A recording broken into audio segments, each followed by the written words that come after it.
If you find that people fall asleep or seem a little bit disinterested when you talk and you want to make sure that they pay attention to the words that you say, one immediate way that you can do that is changing your stress. When we talk about stress, we need to understand that when we say phrases or any group of words in English, there's going to be one primary word that's going to receive emphasis for every group of words that we have. And the group of words in general are going to vary between 1 to 5, sometimes 8, 9, 10 words. Doesn't usually go much beyond that before we move on to the next group of words. And in every group of words, again, there's going to be one single word that's going to receive heavy stress. What I'm saying to you is that if you change where the stress goes, you can make your speech sound a lot more engaging for your listeners. What we don't want to do is have the stress always fall in the same area. Let's give a quick example of that by taking a look at our sample poem for today. Let's start off by just reading it naturally. Packing a snack, gnats trapped in a black widow's web. Let's fall into a little bit of a pattern here. Let's make 3 thought groups or groups of words that we're going to go together. Okay, so maybe each of these lines could be a thought group. Packing a snack, that's our first group. Gnats trapped in, that's our second group. A black widow's web, that's our third group here.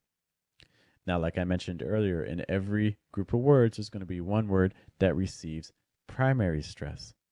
What happens if we put that stress on the last word of each of these groups? Well, you may even be wondering, how do we even show stress at all? To show stress in English, what we're going to do is we're just going to go up in pitch compared to the syllable before it. So, for instance, in the phrase packing a snack, the place where the pitch suddenly moves up is snack. Packing a snack.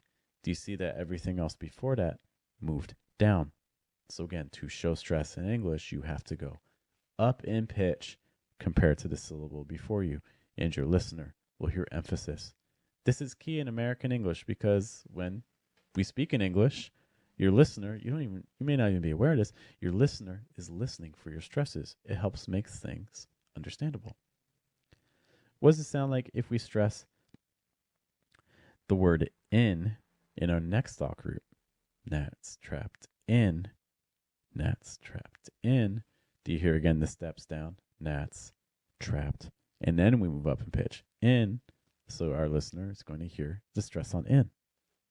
How about our last little thought group here? A black widow's web. A black widow's web. So notice again, the pitch went up on the word web, so our listener is going to hear stress on web.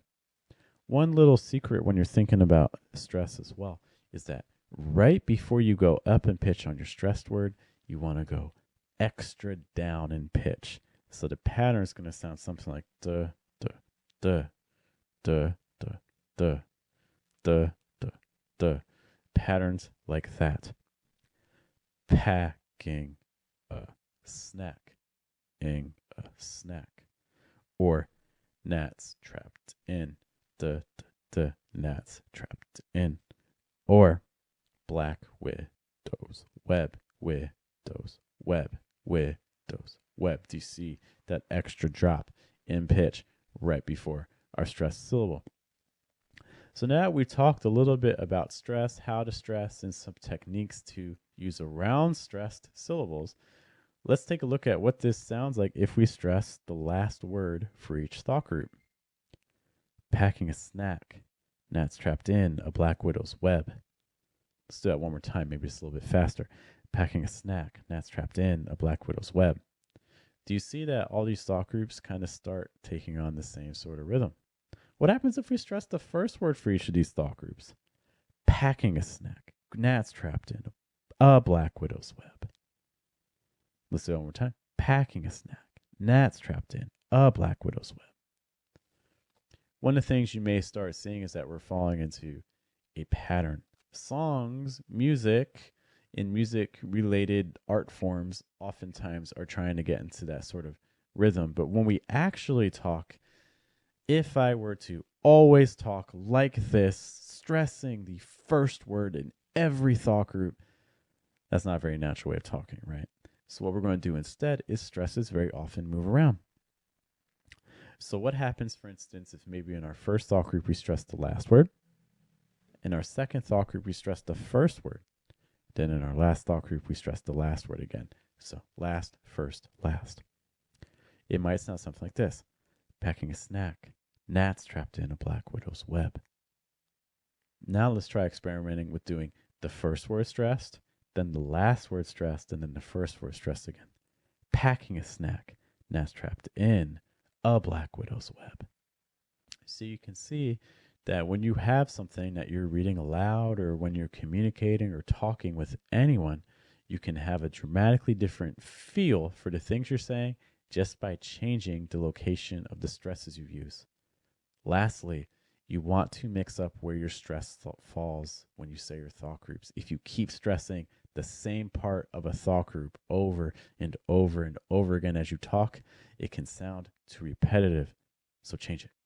If you're trying to add a technique to the way that you talk that's going to have the biggest impact, then that technique, in my opinion, might just be breath.